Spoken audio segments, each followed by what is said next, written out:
Donc la place à l'atelier, donc le premier atelier sur l'atelier sur le burn-out. Et bien évidemment, comme ce matin, cela va nous donner l'occasion de débattre essentiellement. Mais avant ces débats, donc des interventions donc de Marie-Annick Potrel, formatrice Orion Santé, suivie de David Marie, psychologue. Bonjour. Donc Marie-Annick Potrel, c'est moi. Donc je pense que certains d'entre vous, peut-être, on s'est déjà vu dans le cadre de formation de DPC, puisque j'interviens dans ce cadre-là, et je suis infirmière de formation. Donc l'intervention, elle va être sur le burn-out ou le syndrome d'épuisement professionnel. Alors c'est intéressant quand même ces deux paroles-là. Le burn-out, ça fait penser à la brûlure, la brûlée. L'épuisement, c'est plus à sec, tari, être asséché. Donc c'est intéressant que dans les pays anglo-saxons, ça a été appelé burn-out et chez nous, syndrome. On va voir l'ensemble des dispositions qui amènent à un burn-out. Alors cette première présentation, c'est surtout pour poser les choses, s'interroger aussi sur soi, parce que si vous êtes là, c'est que vous n'êtes pas en burn-out en vrai. Vous n'auriez pas pu vous déplacer. Mais on a parfois des signes et des débuts qui se disent « attention, alerte, et qu'est-ce que je peux faire pour moi ?» Donc mon collègue David Marie continuera sur cette discussion après moi. Donc je vous ai mis, voilà, se consumer, c'est l'histoire de cette notion comme ça qui est faite... Vous pouvez parler un tout petit peu plus proche du micro. Un peu plus, merci. Comme ça. Voilà, parce que c'est la période post-prandiale et... Oui. Il faut se réveiller aussi. Donc une belle image de combustion, c'est joli, mais quand on arrive à la combustion complète, les cendres, c'est pas très intéressant. Alors le burn-out, d'accord, c'est quoi? Pourquoi? Qu'est-ce que c'est? Et comment ça se passe? Et puis moi, oh ben non, pas moi, c'est toujours l'autre. Donc quelles vont être les définitions qui ont été données? Alors il y en a une de l'OMS qui dit sentiment de fatigue intense. Donc on est bien sur quelque chose qui est du physique. Perte de contrôle. Alors fatigue, on connaît. La perte de contrôle, ça arrive dans notre vie qu'on a déjà connu. Et incapacité à aboutir à des résultats concrets au travail. Donc là, toute cette partie de burn-out et d'épuisement professionnel, elle est vue dans le cadre de ceux qui ont fait de la recherche, dans le cadre du travail. On verra après comment vie professionnelle et vie privée sont intimement liées quand même. La première fois, c'est en 69 qu'on a donné ce nom de burn-out, bien sûr aux États-Unis. C'était une psychologue qui a repéré une espèce de réaction et un état qui se développe avec un stress particulier lié au travail. Ensuite, on a eu un autre psychiatre qui a étudié un peu plus cette donnée-là. Et c'est assez intéressant de voir état de fatigue ou de frustration qui résulte d'un dévouement à une cause. Tiens, une histoire de dévouement. Donc tous les métiers à la relation d'aide sont quand même plus enclins, en tout cas dans les études qui ont été faites à cette période-là, c'était orienté vers les personnes qui étaient dans les métiers à relation d'aide. Une cause, un mode de vie, une relation, mais qui n'a pas donné les bénéfices escomptés. Qu'est-ce que je projette de mon travail? Qu'est-ce que je projette de ma fonction d'infirmière dans notre cas? Et quel va être le décalage entre la perception que j'ai de ma fonction et puis le résultat? Le résultat réel ou la perception du résultat et l'idée que je m'en fais. Et il le définit comme une brûlure interne.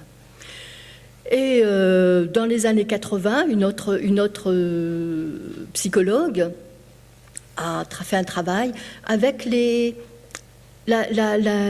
définition tridimensionnelle, c'est-à-dire un épuisement émotionnel, on va voir à quoi ça correspond, dépersonnalisation, et puis une réduction aussi à l'accomplissement personnel, et toujours lié avec des individus impliqués dans leur profession. Qu'est-ce que vous entendez par dépersonnalisation? Excusez-moi. Ça va arriver. Ah. Ah, mais il me parlait. C'est la faute du psychologue à côté. Qu'est-ce qu'il a dit? Il me perturbe. Alors, avant d'arriver au burn-out, il y a une autre pensée qui a émergé, c'est le burn-in, qui se manifeste avec un présentéisme. Alors, je vous ai mis 3 petites phrases qui sont plus en relation avec la profession d'infirmière libérale. Je suis présente tous les jours à mon travail parce que j'ai peur de perdre la patientèle. Soit je travaille toute seule ou à deux, ou enfin il y a selon vos organisations dans vos cabinets. Ou alors je suis présente parce que je ne peux pas dire non, ou je ne veux pas dire non, je ne peux pas dire non, peu importe la cause, aux demandes de prise en charge. Donc j'ai toujours mon téléphone à côté de moi, je réponds toujours, je suis très très présente, même si je ne suis pas présente avec le patient. Et puis, il y a aussi la peur de ne pas avoir assez de travail dans toute l'année. Quand on a des coups de bourre, et puis après, il y a des patients qui nous quittent, pour quelles que soient les raisons. Et on se dit, voilà, que sera fait le lendemain? De quoi sera fait le lendemain? Tout ça, ça crée quand même un état de stress. Alors ça peut, dans le burn-in, on va aboutir à un état pathologique de surmenage, c'est ce qui est dit, on verra si David est d'accord avec ça ou pas, il vous apportera d'autres données. Et en tout cas, il y a une présence physique, mais on est présent physiquement, mais on n'est pas très motivé, on est fatigué. Du coup, on est moins efficace, même si on s'organise moins bien. Et il peut y avoir aussi des somatisations. Donc, il y a des choses qui se passent avant d'être vraiment en burn-out. Donc, on parle bien de quelque chose qui est physiologique au départ. Ce n'est pas que psychologique. Au départ, c'est physiologique, avec un stress professionnel. Alors, le stress, c'est nécessaire. Je vous le... Voilà, par exemple. Qu'est-ce qui se passe physiologiquement ? Lorsque vous avez une situation d'urgence, une chute d'un patient, une perfusion arrachée, quelque chose comme ça d'évident, il va y avoir automatiquement des réactions endocriniennes et des réactions nerveuses qui vont se mettre en place. L'hypothalamus qui donne l'ordre à l'hypophyse qui va solliciter le système nerveux sympathique, sympathique, mydriase, on a la palpitation, le cœur qui se met à battre beaucoup plus vite, la ventilation, mais tout ça c'est des phénomènes normaux pour pouvoir répondre et que notre corps soit prêt à répondre physiquement à la situation. Par contre, quand c'est quotidiennement que j'ai des perturbations, que j'ai des contraintes, que c'est tous les jours, souvent les pathologies chroniques nous amènent à avoir ce genre de situation, ce stress qui a déclenché un phénomène qui est prêt à nous faire réagir, va continuer. On va avoir des sécrétions. Et là, il va y avoir un autre axe qui se met en place, et notamment avec la cortisone et toutes les hormones qui vont faire augmenter les glucocorticoïdes, qui vont faire augmenter la glycémie, qui vont faire augmenter la pression cardiaque, et à terme, on a des hypertensions, on a des taux de glycémie qui montent. Voilà. Vous connaissez parfaitement ces phénomènes physiologiques. Quand c'est quotidien, répétitif, d'évolution lente, ça crée automatiquement un épuisement d'énergie parce qu'on a les capacités à fournir de l'énergie et de nos hormones, mais à un moment donné, quand même, ça s'épuise. Donc il y a deux situations. Il y a les situations d'urgence où on est prêt à répondre, et puis les situations qui se chronicisent. Alors le stress, c'est intéressant le stress. Soit il est insuffisant et je m'ennuie, c'est toujours pareil. C'est toujours tous les jours, je vais entendre le patient, va me faire la même réflexion, va me faire le même discours, va me faire... On connaît ça hein, au bout d'un certain nombre d'années de profession, surtout si vous suivez les patients 1 an, 2 ans, 3 ans, 4 ans, 5 ans, 10 ans, hein, certaines fois, voilà, il y a une espèce comme ça de lassitude. Quand le stress il est trop excessif, trop de demandes, soit des techniques aussi, hein, on est quand même sollicité par des techniques nouvelles hein, dans nos pratiques de soins. Si ça fait un peu longtemps qu'on a été diplômé, on subit aussi ces nouveautés. Il faut se mettre toujours à jour. Et puis, voilà, plus de contrôle, on doute sur nos capacités et on peut se restreindre hein, dans nos soins, on peut se restreindre dans notre vie quotidienne. Donc, stress insuffisant ou stress excessif, il y a des conséquences. Par contre, il se peut qu'il y ait un heureux stress. Alors, dans le heureux stress, c'est celui qui va nous dynamiser. Parce qu'une vie sans être un peu dynamisée, voilà, il nous faut un juste milieu. Là, on vous dit, hein, c'est des efforts dans le cadre de nos compétences. Ok, quelque chose de nouveau, il y a quelque chose qui change, je suis capable de, et tout va bien. Vigilance, créativité, efficacité. Donc le stress bénéfique, on le garde quand même en tête, c'est intéressant. Alors pour revenir à notre épuisement professionnel, notre burn-out, épuisement pour qui? Alors il y a eu une étude qui a été faite dans les milieux professionnels de la santé où on dit qu'il y a environ 40% des soignants sont en état d'épuisement professionnel. Les médecins? Il parlait de soignants. Dans les soignants, l'étude a été faite plus sur les médecins que sur les infirmières. Mais je pense que si on faisait une étude réellement... C'est les 60 complémentaires. Les 80, allez hop, je crois pas on brade.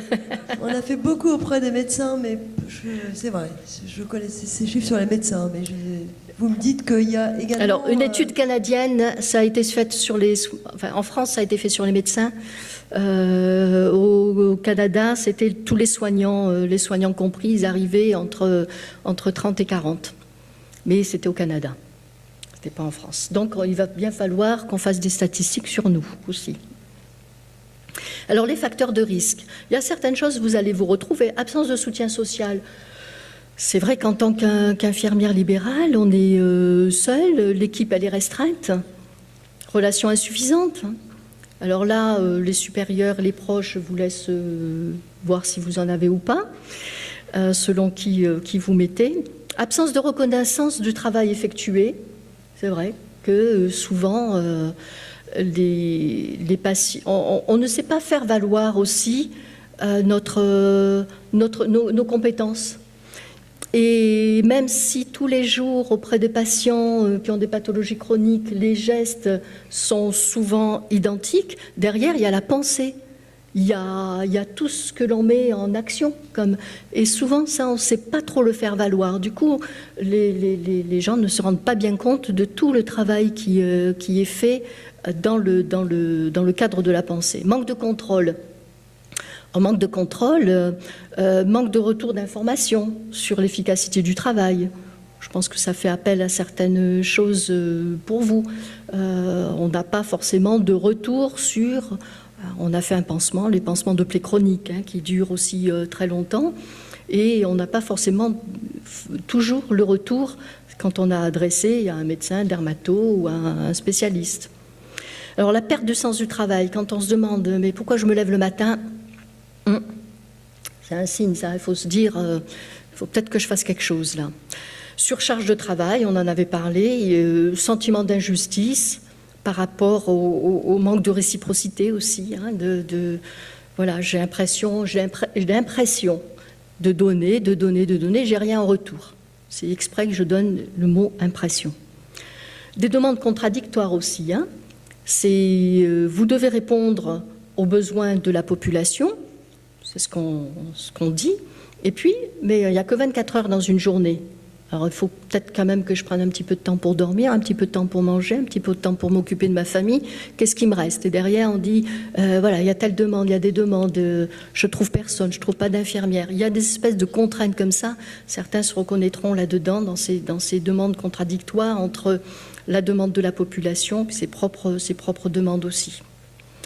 Et puis des fois aussi dans les objectifs et les moyens, on est confronté en tant qu'infirmière à domicile entre la demande du médecin qui n'est pas forcément la demande de la famille du patient, qui n'est pas forcément la demande du patient. On le voit avec les personnes âgées, hein. Je sais faire, je n'ai pas besoin d'infirmière, je peux me débrouiller toute seule, alors qu'on commence des pathologies d'ordre démentiel. Donc, où je suis là? Qui est les objectifs de qui et quels moyens on me donne? On est souvent dans des contraintes aussi qui sont liées à ça. Donc, ça peut être, en tout cas, c'est classé dans les facteurs de risque. Alors, dans les 3 dimensions de l'épuisement émotionnel, et voilà la réponse, la deuxième, c'est le désinvestissement à la relation à l'autre, la dépersonnalisation. C'est un désinvestissement à la relation que j'ai avec l'autre. Et le sentiment de non-accomplissement. Alors, dans l'épuisement émotionnel, ça va, on s'y repère là. Hein. Alors, quand on n'a plus d'énergie, on est fatigué, on n'a plus l'écoute aussi, hein, parce que le problème des autres, ça me submerge. Je suis démotivée et puis c'est plus du tout intéressant. Le désinvestissement à la relation à l'autre, ça peut aller jusqu'à la vision négative des autres. Ça arrive qu'on entende ce genre de réflexion ou qu'on les fasse même. Oh là là là là, mais ce patient, il comprend rien. Ça fait 10 fois que j'explique que... J'entends ce genre de réflexion par rapport au diabète. Ça fait 10 fois que je lui explique que...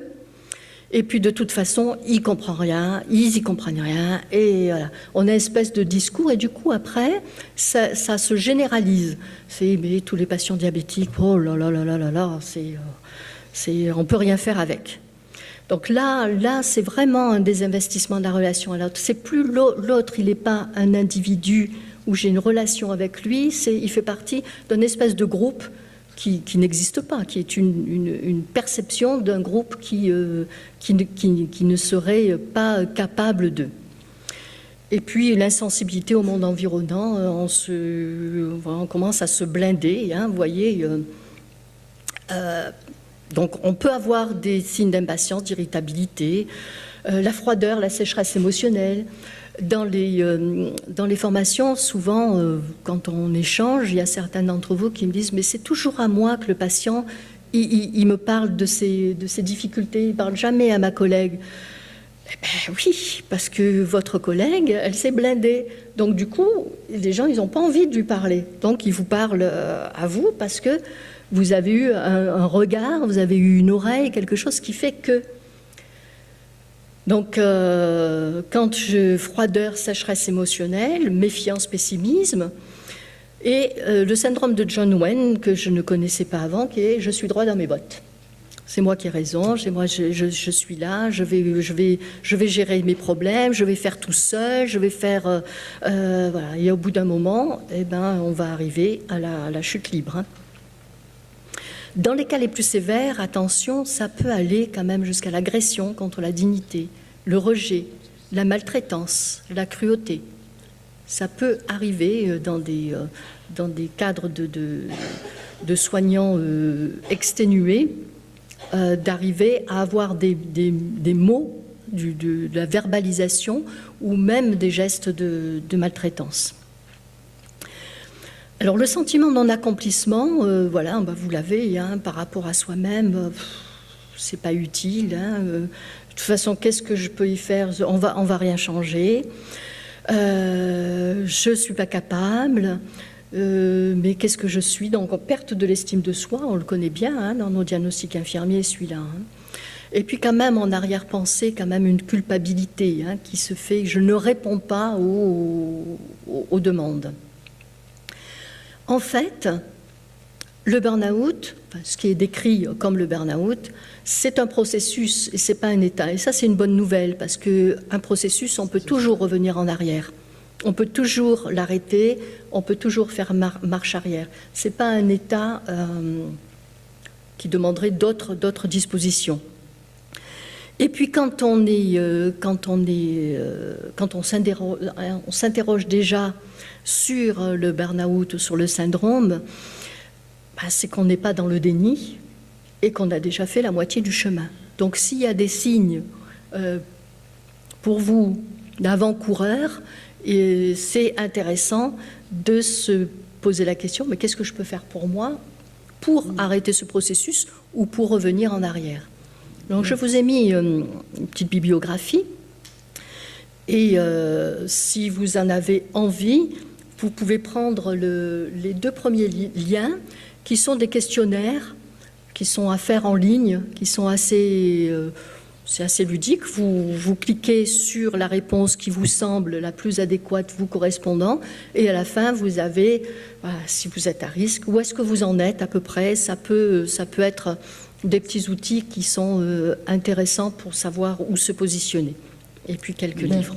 Oui. Merci beaucoup. Merci. Oui, on peut applaudir, même si elle va rester avec nous et qu'on va continuer à en parler par la suite. Juste pour information, le temps que Monsieur Marie rejoigne le pupitre, on retrouve à peu près la même chose pour l'exercice en libéral ou à l'hôpital. Alors, je ne parlerai pas de l'hôpital parce que je n'ai pas d'expérience hospitalière, mais dans les institutions de personnes âgées, oui. Oui, on trouve beaucoup de personnes, de soignants en risque, oui. Pour certains déjà un peu avancés. Parce que c'est vrai. Voilà, d'accord. On reviendra sur ces questions juste après. Alors vous...